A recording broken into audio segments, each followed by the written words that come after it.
Então vamos estudar a palavra de Deus. Eu falei para o pastor Pascoal, não vou pregar, eu vou só dar o recado do que Deus colocou no meu coração, né?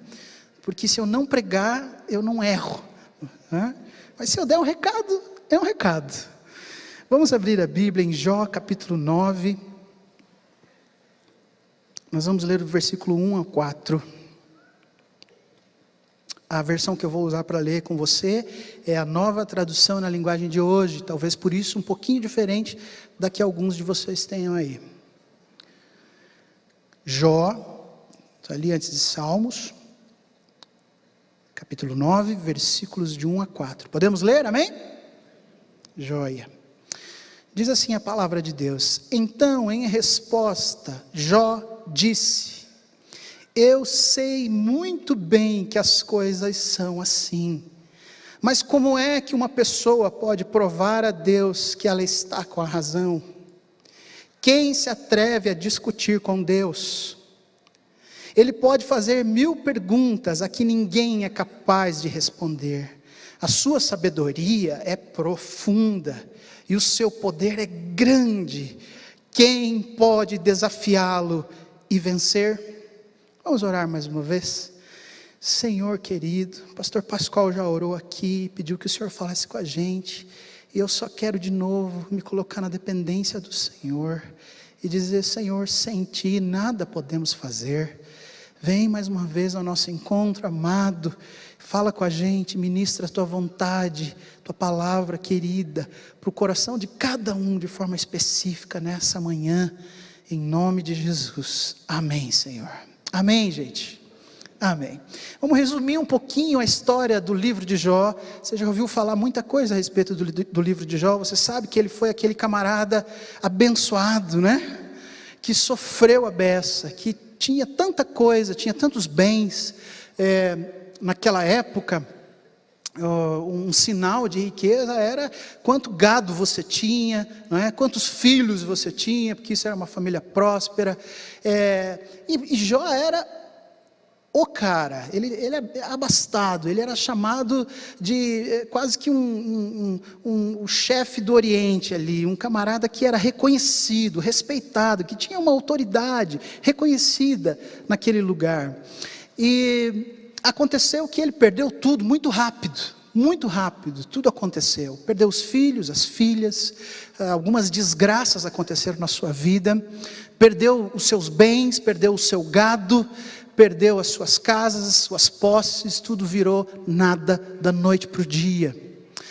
E Jó recebe a visita de 3 amigos distantes, que vêm para ficar com ele um tempo. E por 7 dias aqueles camaradas não falam muita coisa, mas depois eles começam a tirar o atraso e falam muita coisa, querendo dar algumas respostas ali, ou entender o que estava acontecendo com a vida de Jó. E a tônica de todas as falas dos amigos de Jó é quase sempre a mesma: olha Jó, eu acho que você fez alguma besteira nessa tua vida, para Deus pesar a mão sobre você desse jeito. Além dos amigos de Jó, uma outra personagem importante dessa história é a mulher de Jó, que é uma bênção, né? Ela chega junto ali para dizer assim: querido, amaldiçoa Deus e morre, né? É um apoio assim, uma motivação gostosa para a vida, né? Quantos têm esposas queridas assim? Não levante a mão. Ela pode estar aqui agora, você vai causar um problema, e nós estamos transmitindo pela internet, não é? Mas essa é uma personagem importante também da história, a gente já vai falar mais sobre ela. Agora, um resumo importante da história do Jó, o que eu encontrei de um dos comentaristas que eu estudei essa semana, e ele vai dizer que Jó é a história de um homem que apegou-se à sua vida com Deus, através da fé, que sobreviveu nos tormentos da perda total, e que se expandiu em novos âmbitos de maravilha e deleite. Coisa interessante sobre Jó é que o pensamento e a teologia do gênero literário a que ele pertence, por exemplo, Provérbios e outros textos, e até o pensamento da nossa cristandade, talvez o meu e o seu pensamento, a nossa teologia, seja muito a ideia de que se você fizer coisas legais, joia, Deus vai te abençoar. Se você tiver uma vida correta, então você vai prosperar. Se você fizer tudo certinho, se você andar na linha, se você tiver uma vida bonita diante de Deus, então sua vida será joia, Deus vai te abençoar. Mas no meio disso aparece Jó, para dar um nó na cabeça de todo mundo, porque Jó era reconhecidamente, e a Bíblia vai dar prova disso, um homem que temia ao Senhor, que fazia tudo direitinho, que vivia conforme a vontade do Senhor, que apresentava sacrifícios a Ele, que tinha uma vida bonita diante de Deus, cuidava da sua família, levava a família junto, apresentava sacrifícios para ensinar o valor de servir a Deus. Mas tudo dá errado na vida de Jó. E aí a gente fica sem entender por quê. E a grande questão do livro de Jó é: que negócio é esse? Por que que isso tudo aconteceu? Por que desse jeito? Por que comigo? E tanta gente vai tentar dar tanta resposta para tudo o que aconteceu na vida de Jó. É nesse ritmo que a história de Jó acontece. E prova para todos nós que a vida da gente não é linear. Então essa teologia que a gente, não sei bem porquê, está meio flutuando na cabeça da gente, de que se eu fizer tudo certinho, tudo vai dar certo. A gente tem a sensação de que, ou a gente esquece de que se Jesus está no barco, vão acontecer tempestades, mas Jesus está no barco. Não sei por que a gente tem a tendência de achar que as tempestades não deveriam existir, afinal Jesus está no barco. Mas as tempestades acontecem. Jesus nunca mentiu para a gente. Aliás, Ele vai dizer que a gente vai ter aflições nesse mundo, mas Ele também vai dizer: tenham bom ânimo, eu venci esse negócio aí, e vocês também vão vencer, porque eu venci, e venci por vocês. Mas a história de Jó é essa, prova de que nossa vida é uma dinâmica mais ou menos maluca, de diferentes processos, e aí a gente vai encontrar o temor de Deus no meio de tudo isso. É quando a gente para no meio da bagunça que às vezes se apresenta na vida da gente, para dizer assim: Deus, eu preciso de Ti, Teus planos são maiores do que os meus. E por isso Jó precisava crer num Deus que era maior do que ele e maior do que as suas lutas, maior do que as suas dores, maior do que as suas dúvidas. Essa é a história de Jó, um adorador incondicional. O que a gente pode aprender com essa história? A primeira lição que eu acho que a gente pode aprender, e creio que Deus quer falar com você nessa manhã. Primeira lição: nosso conhecimento não é suficiente. Versículo número 2 vai dizer assim: eu sei muito bem que as coisas são assim. E a impressão que eu tenho quando eu leio esse versículo 2 do capítulo 9, é que Jó está dizendo assim: olha, gente, eu não tenho problemas para entender a diferença entre o bem e o mal. Eu não tenho problemas em relação ao conhecimento. Eu sei, está aqui na minha cabeça, e até no meu coração. Eu já entendi algumas coisas, eu conheço os valores de Deus. Mas o que eu sei ainda não é o suficiente. Nosso conhecimento é quase nada diante de um Deus que sabe tudo. Não é que o nosso conhecimento não tem valor, ele tem o seu valor, é importante. Deus te fez a imagem e semelhança dele, por isso você tem valor. É precioso o que você sabe, é preciosa a experiência que você já tem, mas não é o suficiente. Um amigo nosso, o pastor Pascoal, comentou aqui que a gente começou o projeto do PIB TV naquela época, que chamava, seria a ideia de um embrião daquilo que seria televisão para a gente mais tarde, e o troço era muito ruim, acredite em mim. A gente fazia um programinha de TV, numa salinha do lado do batistério do ginásio. Quem lembra que tinha um batistério lá no ginásio? Quem é dessa época aí? Tem uns que foram batizados lá, inclusive, né? Os Batistossauros Rex aqui hoje à noite, aqui, né? E tinha uma salinha lá, que era o que a gente tinha. A gente dividia a sala com um manequim, algumas caixas de produtos do Louvação, algumas coisas guardadas da igreja. A gente ajeitava um cantinho, colocava uma plaquinha atrás, um acrílico com um adesivo da primeira igreja batista de Curitiba, e fazia o PIB TV. E nos ajudavam ali naquela ocasião 3 irmãos muito queridos, amigos meus, o Fabiano, o Luciano e o Cristiano. E um deles, numa daquelas madrugadas, porque eles trabalhavam muito, tinham filhos, tinham família para cuidar, a gente só conseguia gravar de madrugada.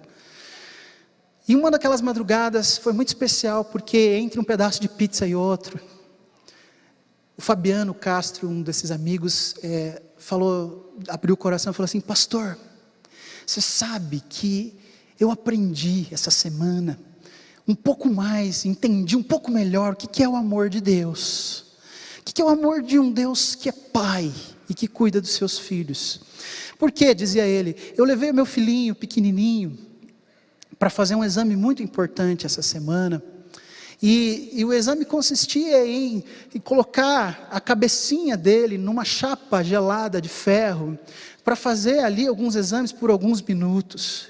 Mas o meu filho, pequenininho como era, ficou desesperado com aquela cena, com aquele negócio de hospital, frio, gelado, esquisito, aquele ambiente estranho para ele. E sem entender direito o que estava acontecendo, ele começa a chorar e se espernear e ficar desesperado. E eu, como pai, precisava segurar a cabecinha dele ali firme sobre aquela chapa, para que o exame pudesse ser concluído com sucesso. Era importante, a gente precisava fazer aquilo. E naquele momento, pastor, eu entendi que às vezes Deus faz assim com a gente também. Às vezes, como meu filhinho, a gente não consegue entender por que o papai fica mantendo a gente em determinada situação, com um determinado propósito, que a gente não consegue enxergar. A chapa era gelada e fria e causava dor, era esquisito, era estranho, era incômodo, era chato, era difícil. E eu, amando meu filho como amo, não podia fazer o que ele precisava que eu fizesse naquela hora, o que ele queria que eu fizesse, mas pelo contrário, eu tinha que me manter firme ali, segurando a cabecinha dele contra a chapa gelada, para poder terminar o exame. E aquela noite, ficou gravada no meu coração, e eu carreguei aquela ilustração todos esses anos, porque a gente crê que o nosso Deus sabe mais que a gente, Ele vê mais longe que a gente, Ele consegue entender coisas que talvez agora eu não consiga entender. E como uma criança que às vezes chora e se debate, reclamando, fugindo e querendo mudar a situação, a gente se sente nas mãos de um Deus que é todo poderoso, mas que nem por isso deixa de me amar. O amor continua ali, a firmeza também. A gente não entende, às vezes dói, e esse foi o caso de Jó. Como Jó sofreu? Não dá para falar de Jó de maneira leviana, não dá para falar do sofrimento da esposa dele, ainda que a gente brinque com isso, de maneira leviana, porque o sofrimento era real. Talvez como muitos de vocês estejam sentindo aqui nessa manhã, com coisas da sua vida. Mas Jó, e talvez nós, também possamos chegar diante de Deus hoje, mesmo em meio às batalhas que a gente vive, para simplesmente olhar para Deus e dizer: Senhor, eu não entendo tudo, porque o meu conhecimento não é suficiente para entender, mas eu não descreio, porque Tu és Deus, e sabes como é que vai ser o final, desde o princípio. Amém? A grande lição de Jó deve ser mesmo essa: eu não entendo, mas eu não descreio. Quando o meu entendimento não é o suficiente, não cabe na minha mente humana, essa dificuldade deveria produzir em nós, filhos de Deus, uma certeza: eu preciso de um Deus maior do que eu preciso de alguém maior do que eu, mais poderoso do que eu, que conhece mais do que eu. E é um alívio na nossa alma, em poder dizer, em poder reconhecer que eu não preciso saber tudo, mas que eu posso confiar no Deus que sabe. A gente tem uma tendência natural de achar, não sei porquê, talvez porque o Senhor nos deu a liberdade de orar pedindo coisas, de forma específica e clara. Talvez porque Ele tenha nos criado a sua imagem e semelhança, com capacidade criativa dentro de nós, com vontade de resolver as coisas. O ser humano tem uma vontade natural de resolver as coisas, quando ele está bem, quando ele está saudável. Talvez por isso a gente tenha uma tendência também natural, de dizer para Deus como é que Ele tem que resolver as coisas. Mas Ele é Deus, e eu não. E o que faz diferença, justamente entre ser Ele o Deus e não eu, é que é Ele quem manda. E Ele vai fazer as coisas do jeito que Ele quer, e não do jeito que eu acho que Ele precisa fazer. Amém? Esse é um amém difícil. Segunda coisa que eu preciso aprender hoje com esse texto, ou que eu posso aprender com esse texto junto com vocês, é uma advertência, cuidado com os que tentam responder perguntas que ninguém é capaz de responder. O versículo 3 vai dizer: quem se atreve a discutir com Deus? Ele pode fazer 1000 perguntas, a que ninguém é capaz de responder. Cuidado, queridos, cuidado com os amigos ao seu redor, que ainda que sejam tão queridos e tenham tanto valor, a gente não pode deixar de olhar para o valor dos amigos de Jó. Eles viajaram tantos quilômetros, vieram de lugares distintos, para ficar ali com ele naquele tempo. Foram carinhosos, foram cuidadosos, trouxeram seu conhecimento, tentaram de alguma forma apresentar respostas, mas lá no final do livro de Jó, você vai descobrir que Deus rejeita a postura dos seus 3 amigos, e que Ele vai dizer: olha, não gostei do que vocês falaram para Jó, não era esse o meu plano, vocês tentaram confundir a cabeça do meu servo, Jó é que estava certo, porque Jó se mantém firme até o fim. Cuidado com os amigos, cuidado, porque ainda que sejam queridos, e ainda que a gente ame tantas pessoas ao nosso redor, às vezes, querido, às vezes, vai ser você e Deus. Às vezes, Deus vai te pedir coisas, e vai colocar coisas no seu coração, vai te dar direções, vai te mostrar caminhos, que mais ninguém vai entender direito. E você terá de fazer escolhas e abrir mão de coisas que ninguém mais, nem na sua casa, nem no seu ciclo de amizades vai entender. É você e Deus. E é triste dizer isso, mas até as pessoas mais queridas e aquelas que deveriam ser as que mais têm coisas boas para dividir com a gente. E Jó podia olhar para os amigos e dizer assim: puxa vida, mas eles são tão queridos, eu não posso magoá-los, eu não posso ser assim tão firme, me posicionar tanto. Meus amigos, como é que eu vou magoá-los? Talvez eles estejam certos mesmo. Talvez Jó pudesse ceder às palavras da sua esposa: olha, Jó, amaldiçoa Deus e morre. Minha esposa. Mas às vezes é você e sua fé em Deus, e mais ninguém. É verdade que às vezes Deus usa pessoas na vida da gente, mas existem momentos cruciais na nossa caminhada, em que é você e Deus. Cuidado, para que as pessoas ao seu redor não ditem quem é você de verdade. Cuidado para que as pessoas na sua família não ditem quem é você de verdade em Deus.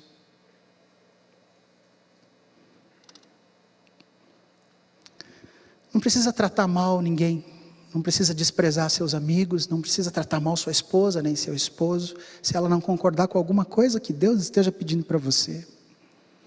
Não precisa fazer isso e nem deve fazer isso. Mas eu creio que Deus esperava de Jó e espera de nós uma postura de adorador. E a gente vai adorar a Deus não cantando, porque a canção é uma expressão maravilhosa da adoração. Mas a gente vai adorar a Deus com a vida, com as decisões que nós tomamos no processo da caminhada, seja em momentos de dores, ou seja em momentos de festa.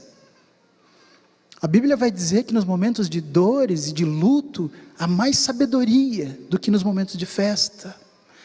Eu gostei quando eu ouvi um pastor uma vez dizendo que nunca viu ninguém crescendo na fé num momento de festa, mas que já viu muita gente crescendo na fé nos momentos de luta. Deus está produzindo alguma coisa e te transformando num adorador fiel, que essa é toda a questão do livro de Jó. Satanás questiona, Satanás levanta acusações, Satanás vai dizer: ei Deus, sabe o que eu acho? Eu tenho um palpite, eu acho que Jó só te adora porque você dá algumas coisas muito legais para ele. Ei Deus, sabe o que eu acho? Eu acho que você e Jó têm só um contrato em que você o abençoa e ele te adora. Que tal se você tirasse as coisas dele? Que tal se por alguns momentos ele vivesse uma desgraça? Será que ele ia continuar te adorando? Será que você é tão digno assim de adoração? Será que o Senhor é digno assim da vida desse camarada? E Jó, para nossa alegria e ensinamento em toda a história da palavra de Deus, do cristianismo, tendo sido usado tantas vezes e hoje ainda aqui, serviu como um belo exemplo para todos nós, de que coisas ruins acontecem a pessoas boas, mas que a gente pode permanecer firme no Senhor, porque ainda não chegou o final da história. Amém? Cuidado com as pessoas que estão ao seu redor e o que elas dizem. Cuidado com o valor que você dá para as pessoas que se sentam com você, porque elas podem ser muito queridas, mas talvez elas também não saibam tanto quanto Deus. Tem uma coisa muito irritante nessa história de pessoas que querem trazer respostas para respostas que não existem. Não tem coisa pior do que você estar passando por um momento super complicado da sua vida e alguém vem do seu lado para querer explicar o que está acontecendo. Se você já participou de um culto fúnebre, você sabe do que eu estou falando. Por muitos anos, no começo do ministério, eu ficava desesperado para fazer um culto fúnebre. Você falava, caiu o meu dia de plantão para fazer culto fúnebre, eu falava: Deus, não, manda outro, Senhor, manda outro, por favor, não, eu não gosto de culto fúnebre, como se alguém gostasse, não é? Era muito difícil para mim, sabe por quê? Porque eu achava que eu precisava apresentar alguma resposta para alguém sobre alguma coisa. E foi tão libertador para mim um dia quando eu estava aí sentado numa dessas cadeiras e o meu pastor Pascoal pregando aqui disse assim: sabe, queridos, um dia eu fui visitar uma família que tinha um luto terrível, uma história muito complicada, e eu não sabia o que dizer, eu não pude dizer nada porque eu não sabia o que falar. Mas eu entrei naquela casa e sentei, escutei e orei por aquela família. E aquela mulher depois me disse: ai pastor, que bom, porque quando você chegou aqui, parece que entrou uma luz nessa casa. E foi tão libertador para a minha vida, entender que existem coisas que eu não vou conseguir responder mesmo. A Bíblia me ensina isso e eu posso crer. Não é vergonha, não é feio, não é menos, você não é menos que ninguém, porque tem coisas que você não entende, irmão. O Senhor continua te amando, cuidando de você e no controle de todas as coisas. Ele é Deus. Ele é Deus. Se os amigos de Jó tivessem ficado do seu ladinho ali, quietos como ficaram nos primeiros 7 dias, quem sabe, só sentado do lado dele naqueles escombros, naquele lixo todo, naquela situação complicada. Quem sabe, alcançando um pedaço de telha para ele se coçar, porque Jó diz que tinha umas feridas terríveis e se coçava com pedaços de telha, com alguma coisa desse tipo. Quem sabe se eles só fizessem um chimarrão e tomassem juntos ali, só, eles teriam sido uma bênção na vida de Jó.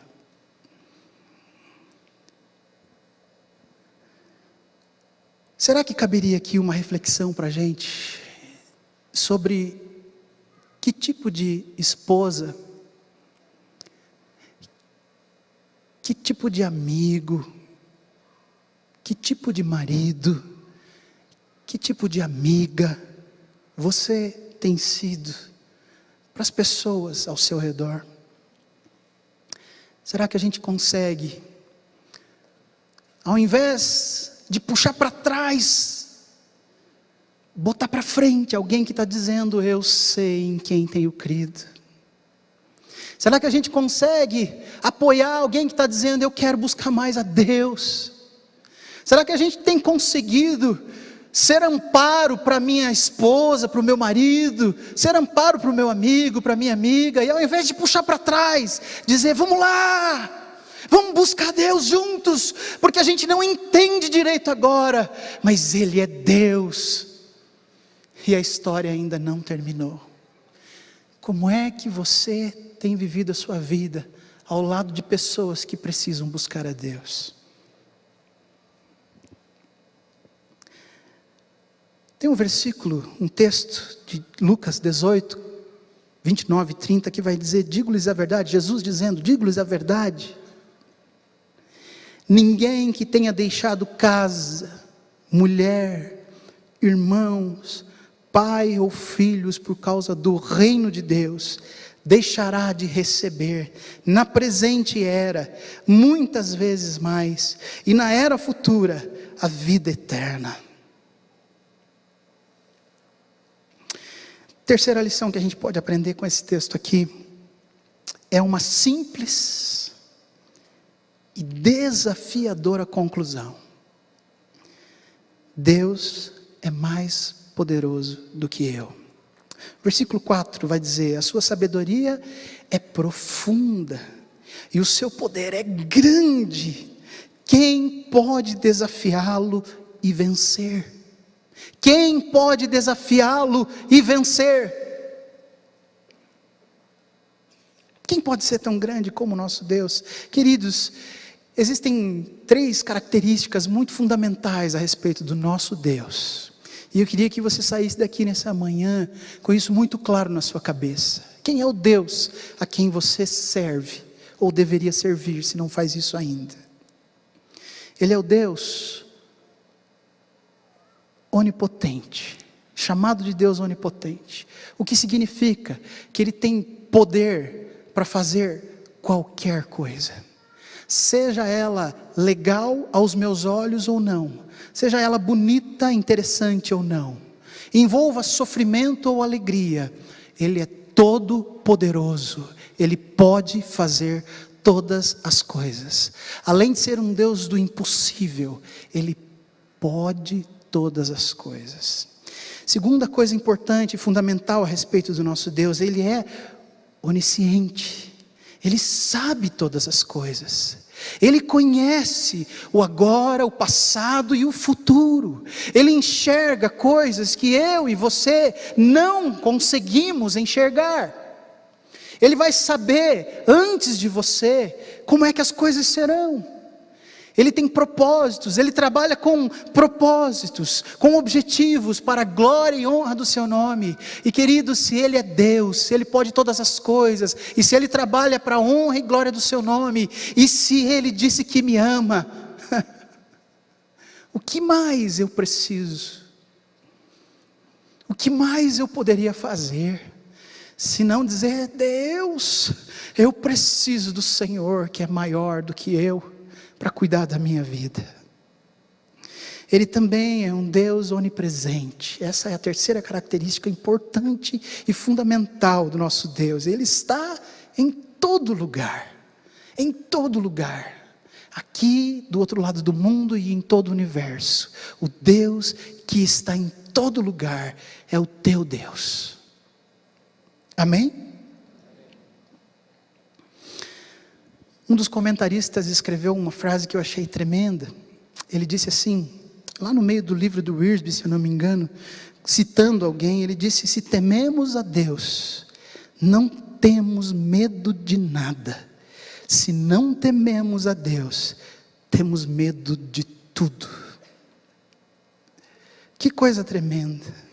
A vida de Jó foi um campo de batalha, gente, entre Deus e Satanás. E posso te dar uma dica: sua vida também é um campo de batalha, onde Deus está sendo, espero eu, glorificado a cada dia.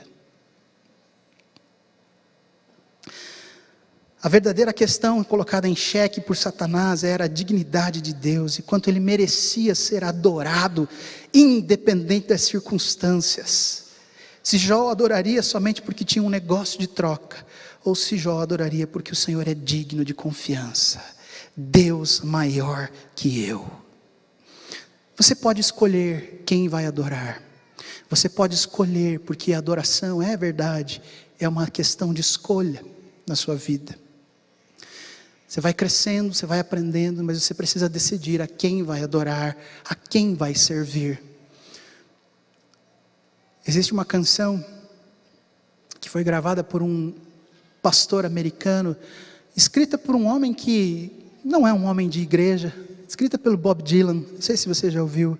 Essa canção diz assim: um dia você vai servir a alguém, pode ser a Deus ou pode ser ao diabo, mas um dia você vai servir a alguém. A quem você vai adorar?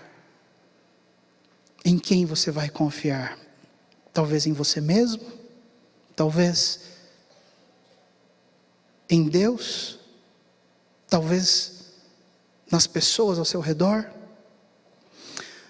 Quando eu era pequenino, a minha mãe ou a minha irmã, eu não lembro quem, cantavam uma canção, me ensinavam uma cançãozinha, que dizia assim: quem fez o mar azul, o mar azul, o mar azul, quem fez as lindas estrelas, não é? Quem fez as pessoas chatas, as pessoas chatas, as pessoas chatas. E ela termina dizendo assim: Deus nosso Pai, não é? Ali, naquele momento, o Senhor estava me ensinando que Ele é o Criador de todas as coisas, o Deus Todo-Poderoso. O Senhor, que segundo Jó, permite até o mal às vezes. Permite que a cabecinha da gente fique pressionada na chapa gelada e esquisita, sem entender direito o que está acontecendo, causando choro, dor e complicação para o meu coração de criança. Mas Ele é o Deus Todo-Poderoso, que é meu Pai. Aquele que criou todas as coisas é Deus nosso Pai. Às vezes, a gente não vai saber direito o que vai acontecer no futuro. Não sabe direito onde tudo isso vai dar. É verdade. E olha, posso te dizer, não tem ninguém aqui nessa igreja, ninguém melhor do que você. Ninguém aqui sabe mais, ninguém aqui entende mais de futuro do que você. Ninguém consegue enxergar coisas que você não enxerga. Ninguém é melhor ou mais amado do que você nessa manhã. De vez em quando eu solto um nossa noite aqui, porque eu estou acostumado a falar à noite. Paulo vai dizer em Atos 20, 22, agora eu vou para Jerusalém, obedecendo ao Espírito Santo, sem saber o que me vai acontecer lá. Que comunhão com Deus tinha esse homem? Será que a gente consegue chegar perto? Ter um Deus maior que eu, como meu Deus, pressupõe que às vezes a gente vai ter que abrir mão da nossa autossuficiência, e por isso é tão difícil para alguns de nós reconhecer o senhorio de Cristo, porque eu vou ter que reconhecer também, junto com isso, que eu não sei direito, e que eu preciso de alguém maior do que eu, para me ensinar a viver. Amém? Consequência boa de pertencer ao Todo-Poderoso é a gente poder respirar aliviado. É a gente poder, mesmo nos momentos de maior luta da vida da gente, dizer assim: espera aí, não vamos abrir mão das coisas de Deus na nossa vida, não. E talvez a gente possa dizer: espera aí, não vou ficar desesperado, não. Ainda que a gente sinta um monte de coisa, e Deus não nos pede para não sentir nada de mal. Ainda que a gente possa sentir peso às vezes, ainda que a gente possa sentir até raiva, até desgosto, mas a gente pode parar, respirar fundo e dizer assim: eu sei em quem tenho crido, e estou bem certo que é poderoso para guardar o meu tesouro até o dia final. E aí a gente vai conseguir viver melhor com a nossa família. A gente vai conseguir viver melhor no nosso trabalho, na nossa igreja, no nosso ministério. A gente vai conseguir viver para a honra e para a glória do nosso Deus. Muitas vezes, queridos, muitas vezes eu fiquei perguntando para Deus no começo do ministério, na verdade até pouco tempo atrás: por que, Deus? Por que algumas coisas acontecem como acontecem? Gente, ser pastor às vezes é uma tentação imensa de você querer dar respostas para as pessoas.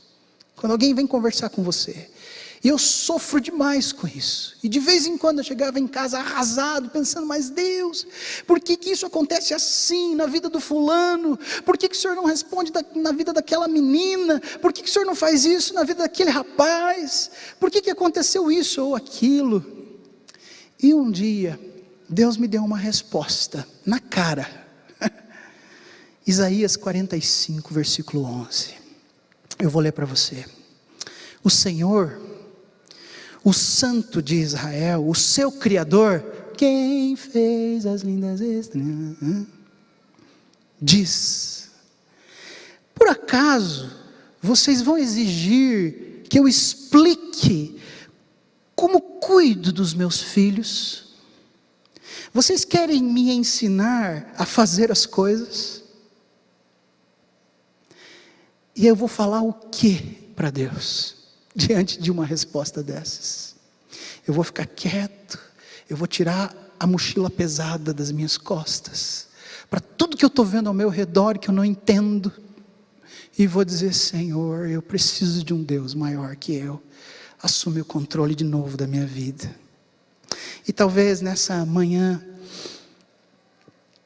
eu converso com pessoas que não estão conseguindo enxergar o final da história, e que, tristes demais, desesperadas demais, escolheram brigar com Deus. Mas quero te dizer, não dá para sair vencendo disso. Talvez nessa manhã eu esteja pregando para alguns irmãos e irmãs queridos aqui, que por algum motivo escolheram viver uma carreira solo, longe do Senhor, dizendo: eu vou fazer. Posso te dizer uma coisa, irmão? Todas as vezes que eu fiquei frustrado com Deus, com a vida e com as coisas, e disse assim: eu vou dar um jeito, eu vou resolver, agora eu vou fazer do meu jeito, quer dizer que Deus não cuida da minha vida, então eu vou cuidar. Eu tive que voltar lá no final da fila de novo, e foi tão pesado e tão difícil. Eu aprendi grandes lições, mas não precisava, eu podia só ter lido o livro de Jó. Era tão mais fácil dizer: Senhor, não, nada de carreira solo, eu quero o Senhor no controle, no domínio da minha vida, em todo o tempo, em todos os aspectos, em todos os problemas, em todas as coisas. Você ainda vai querer viver uma carreira solo? Sem o Deus maior que você? Você está tentando ser Deus? Queridos, tem um negócio que cansa a gente nessa vida, é a gente tentar ser Deus. É desgastante tentar ser Deus. Tentar ser Deus nas respostas para os outros e para mim. Tentar ser Deus no controle das coisas. E sabe o que Deus colocou no meu coração, já desde o primeiro culto aqui de manhã, que tem muita gente aqui que acha que pode ter o controle dos seus filhos, das suas filhas, da sua família, e que está sofrendo demais, porque não consegue, já descobriu que o seu braço é muito curto, para cuidar dos seus queridos, de um jeito que você acha que deveria ser o jeito certo. E nessa noite, nessa manhã, eu queria dividir com você isso, e te pedir em nome de Jesus, não tente ser Deus, deixa essa parte com quem sabe, com quem pode, com quem tem poder para isso. E a gente vai fazer só o que Deus pediu para Jó fazer, mais nada. Deus não pediu para que Jó entendesse tudo, Deus não pediu para Jó ficar super alegre com as coisas, Deus não pediu para Jó pular de alegria no meio das dores, mas Ele pediu para Jó continuar adorando. Dentro do coração de Jó havia uma comunicação com o Todo-Poderoso. Jó, fica firme, eu estou no controle. Jó, não abra mão, não desista, não desista, não desista, não desista, eu estou no controle. Só isso, só isso. Porque o final da história seria diferente. Eu assisti um vídeo essa semana, um desses videozinhos de Facebook que a gente fica enrolado, né? Era uma tartaruga nas mãos de alguns biólogos marinhos, num lugar improvisado, muito provavelmente em cima de um barquinho. E aquela tartaruga tinha eu acabei de descobrir, alguém me deu a informação correta aqui, que era um canudo que se solidificou, um canudinho provavelmente de lixo jogado no mar, e que entrou no narizinho da tartaruga e ficou ali e travou. E os biólogos estavam tentando tirar aquele canudinho solidificado. E é terrível ver a carinha daquela tartaruga no vídeo, porque ela fecha os olhinhos de dor, porque aquela pessoa está puxando com uma alicate improvisada, e você começa a ver o sanguezinho dela ali escorrendo, começando a pingar, e dá uma dor no coração. É só uma tartaruga, mas a gente fica com o coração apertado, e de repente o meu nariz começou a sentir um negócio, e o meu coração começou a bater mais forte, fiquei angustiado, e a gente estava na cama lá, a gente faz a besteira de levar o computador para a cama, não é? E eu fiquei, meu Deus, eu não vou dormir, mas que negócio é esse e tal. Mas eu tinha um poder muito especial naquele momento. O poder do cursor, do mouse, o poder de adiantar o vídeo para ver o final.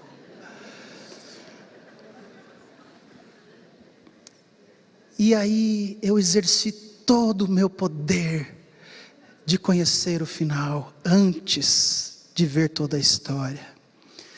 E que alívio quando aquela menina consegue puxar aquele canudo para fora do narizinho da tartaruga. Que bom, agora eu vou dormir em paz. E que gostoso ver que o final da história é o que importa. Para Deus e para você e para mim é assim também. O meio da história pode ser o que for. Difícil, complicado, esquisito, se sentindo maltratado com a cabeça na chapa gelada, empurrada ainda pelo pai. Por que é que o meu pai está empurrando a minha cabeça contra esse negócio? E como crianças de Deus, a gente não entende, mas o final da história é melhor. E talvez hoje, de manhã, eu e você possamos experimentar junto com Jó 3 coisas maravilhosas que aconteceram no final da história. Primeira coisa maravilhosa, Jó capítulo 42, versículo 2. Jó vai dizer: sei que podes, vai dizer para Deus, sei, ó Deus, que podes todas as coisas, podes fazer todas as coisas, nenhum dos teus planos pode ser frustrado. Essa é uma das conclusões que já chega no final da história. Segunda conclusão importante, segunda coisa que a gente podia sentir junto com Deus e com Jó hoje de manhã, é uma outra fala de Jó. Meus ouvidos já tinham ouvido a teu respeito, mas agora, Deus, os meus olhos podem te ver. Antes eu te conhecia de ouvir falar, mas agora de contigo andar, eu sei em quem tenho crido.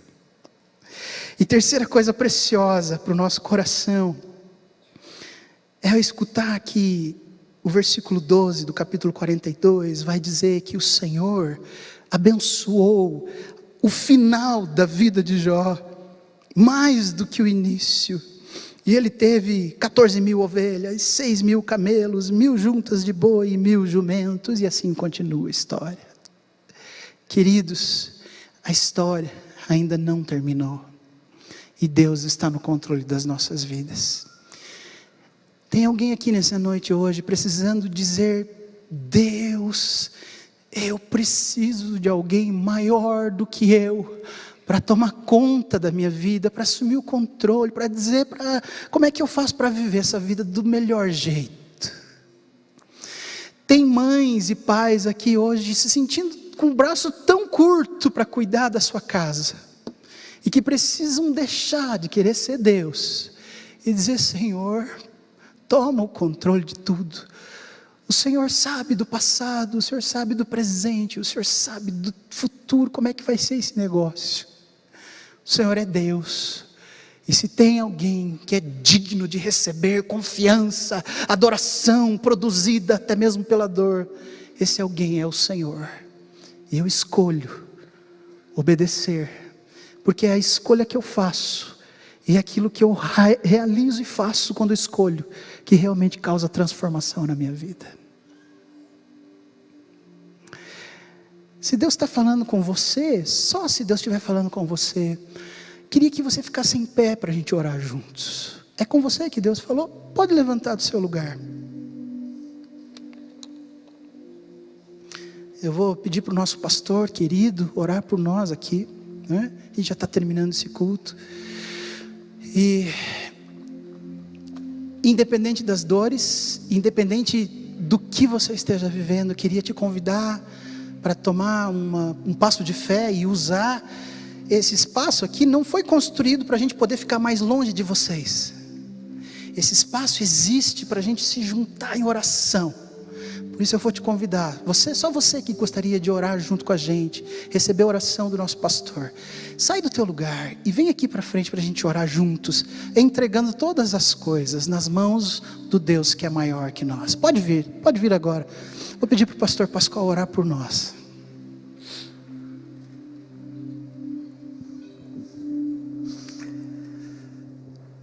Louvado seja o Senhor, né?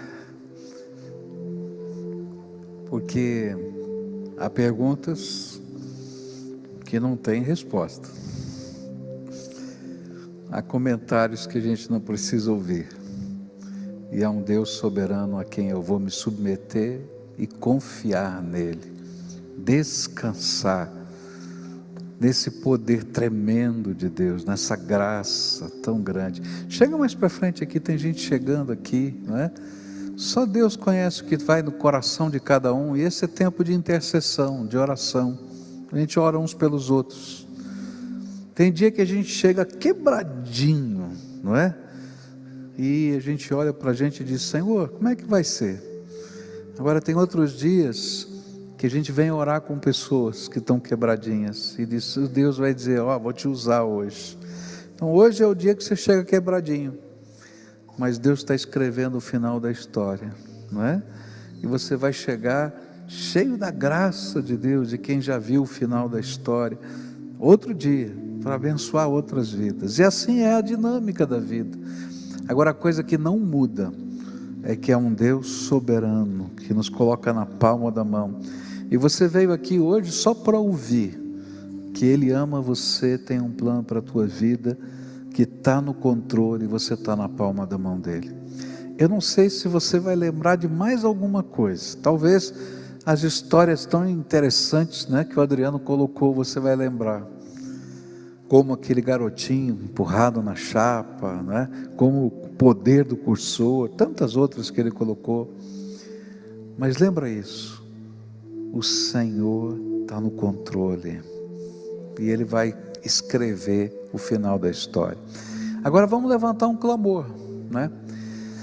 E esse é um clamor interessante, porque às vezes a gente quer dizer: Senhor, tira a gente da chapa. E Ele vai dizer: filho, eu não posso tirar, porque eu tenho um propósito maior na tua vida.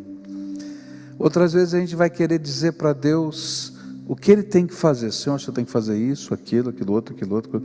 Não é verdade? E aí é síndrome de Deus, né? A gente quer ser Deus e não funciona. Mas a oração que a gente vai fazer aqui talvez seja mais difícil. É: Senhor, eu coloco a minha vida nas tuas mãos e confio que o Senhor está escrevendo a minha história, e que essa história não tem outro jeito de ser melhor escrita a não ser com a tua pena sobre a minha vida, demonstrando o teu amor por mim. Você concorda com essa oração? Eu vou orar assim, tá bom? Querido Senhor, nós estamos juntos aqui e nós nos colocamos nas tuas mãos. Cada um de nós que estamos aqui, Senhor, nos colocamos nas tuas mãos. Há dúvidas, há perguntas, há questões para as quais a gente não tem resposta, e a tua palavra diz que ninguém terá, só o Senhor. Há palavras que às vezes que são ditas a nós, que ao invés de nos abençoarem, nos jogam mais para baixo, e talvez alguns estão aqui trazendo palavras que foram ditas, e o Senhor é que tem a palavra que pode ser dita, que faz diferença na nossa vida. Por isso, nessa hora, esses teus filhos estão fazendo algo difícil, mas tremendo. É dizer: Senhor, eu me coloco nas tuas mãos poderosas e descanso na mão que cobre a minha vida. Então, Senhor, cobre-me com a tua mão, de tal maneira que a gente possa chegar ao final da história, e no processo a gente não se perca, nem desanime, porque a gente crê no autor que está escrevendo a história da nossa vida. Senhor, sustenta esses teus filhos, sustenta as nossas vidas, é aquilo que oramos no precioso nome de Jesus, amém e amém. Não sai daqui não, dá a mão para quem está perto de você, todo mundo agora de pé, dá a mão, fecha corredor, ninguém vai sair agora, todo mundo junto aí, dá a mão, lá em cima também, dá a mão para quem está perto, e olha, essa é a canção para a gente levar para casa, tá? Cobre-me, Senhor. É essa que a gente vai cantar? É? Cobre-me, Senhor, tá? É a nossa oração cantada. Pode vir o trovão e o mar, pode vir nuvem escura, a gente está na palma da mão do Senhor, e Ele vai escrever o final da história. Eu creio nisso, você também? Cobre-me com as tuas mãos, Senhor, com canta com fé, com entrega, com confiança, com poder, vem me esconder, Senhor, se o trovão e o mar se erguendo vem, sobre a tempestade as águas tu também és rei, descansarei, pois sei que és Deus.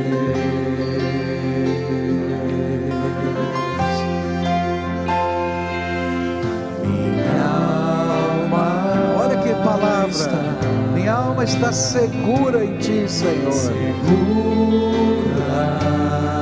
em Ti,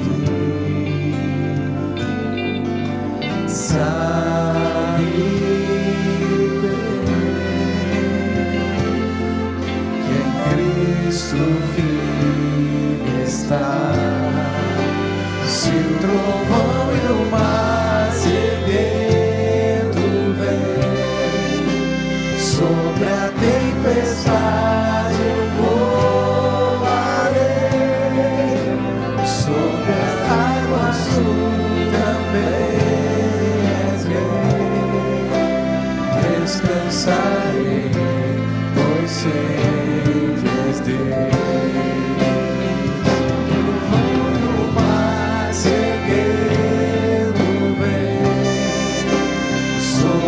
Tempestade eu voarei, sobre as águas tu também és rei.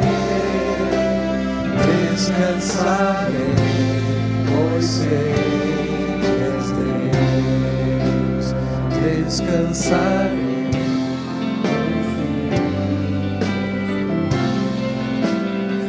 descansarei.